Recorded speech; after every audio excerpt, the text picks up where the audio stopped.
संसद से पारित हुआ एमएमडीआर संशोधन विधेयक 2026। राज्य सरकारें अब अतिरिक्त कर सेस नहीं लगा सकेंगी। खनिज टैक्स पर राज्यों को झटका, केंद्र सरकार के हाथ आएगी पूरी कमान। एमएमडीआर बिल पर गरमाई झारखंड की राजनीति।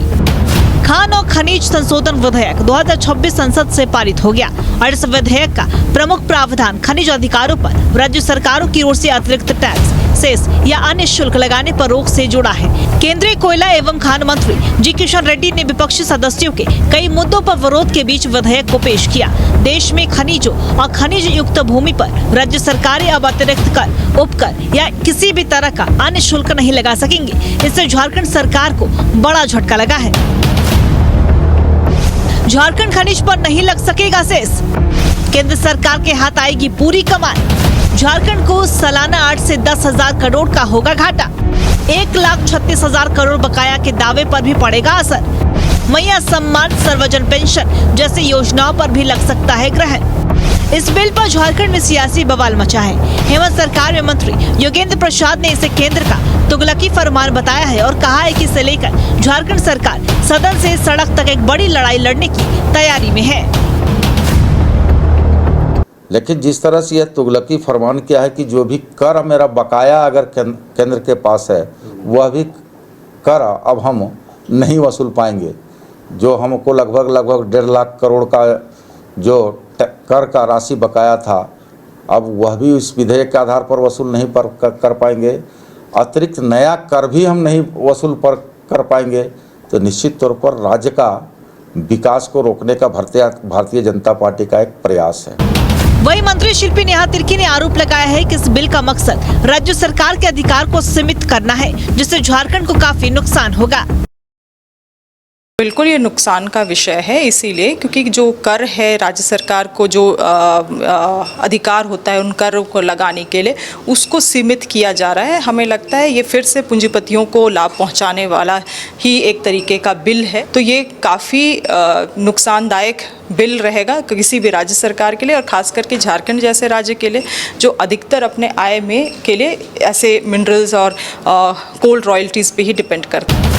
अतः बीजेपी का कहना है कि अब विधेयक खनन क्षेत्र में स्थिरता और पारदर्शिता बढ़ाएगा, निवेश को प्रोत्साहित करेगा, घरेलू खनिज उत्पादन को बढ़ावा देगा और देश की खनिज सुरक्षा को मजबूत करेगा। चूँकि WTO के नियम के हिसाब से कोई भी व्यक्ति किसी भी देश से खनिज संपदा खरीद सकता है अगर सस्ता पड़ता है तो। अभी आप देखेंगे झारखंड के अंदर ही जितनी इंडस्ट्री चल रही है, बहुत सारी इंडस्ट्री इम्पोर्टेड कोल मंगाती है। वो इसलिए मंगाती है कि वो सस्ता पड़ रहा है। और ये अतिरिक्त जो बोझ कर का राज्य सरकारें जो लगाती है, जो सेस लगाती हैं, उसके चलते यहाँ का खनिज महंगा होता है। तो अतिरिक्त कर नहीं लगे, यहाँ की खनिज सस्ता हो और आगे आने वाले समय में जो हम इंपोर्ट कर रहे हैं, जो बाहर से कोयला मंगा रहे हैं या बाहर से खनिज मंगा रहे हैं, वो हम झारखंड या देश के खनिज से अपना इंडस्ट्री चलाएं, उसके लिए ये बहुत ही सकारात्मक है। खान एवं खनिज संशोधन विधेयक में न सिर्फ राज्यों की शुल्क लागू करने की शक्तियां समाप्त की गई हैं, बल्कि इसके लागू होने के बाद निर्धारित मानकों के अनुसार खनिज संपदा से जुड़ी भूमि का विनियमन भी केंद्र सरकार के नियंत्रण में आ जाएगा। यानी झारखंड का 1.36 लाख करोड़ के बकाया का दावा भी खत्म हो सकता है। आधिकारिक आंकड़ों के मुताबिक वित्तीय वर्ष 2025-26 में झारखंड खनन विभाग को कुल 18,730 करोड़ रुपए का राजस्व प्राप्त हुआ था, जिसमें सिर्फ सेस की राशि 7,487.91 करोड़ रुपए थी। इसी तरह वित्तीय वर्ष 2024-25 में कुल 11,848.15 करोड़ रुपए की वसूली हुई थी, जिसमें सेस की राशि करीब 1,380 रुपए थी। अब रॉयल्टी नहीं मिलने पर मैया सम्मान योजना, सर्वजन पेंशन समेत राज्य सरकार की कई महत्वपूर्ण योजनाओं पर व्यापक असर पड़ सकता है। अब बड़ा सवाल ये है कि झारखंड इस झटके से कैसे संभलेगा। झारखंड के बकाया 1,36,000 करोड़ रुपए का क्या होगा? क्या खनिजों से जुड़े इस बकाये पर अब पानी फिर सकता है? झारखंड के विकास और कल्याणकारी योजनाओं का पैसा कहां से आएगा? मैया समेत कई योजनाओं के संचालन में आएगी चुनौती। झारखंड की अर्थव्यवस्था में खनिज सिर्फ संसाधन नहीं बल्कि संपदा है और सरकार के खजाने का बड़ा सहारा है।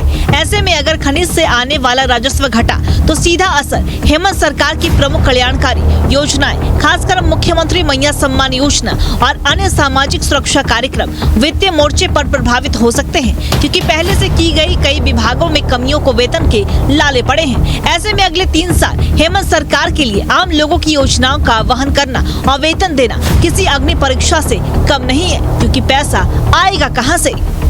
न्यूज़ 11 भारत के लिए अंजलि राकेश और रुचि की रिपोर्ट। Bill is passed.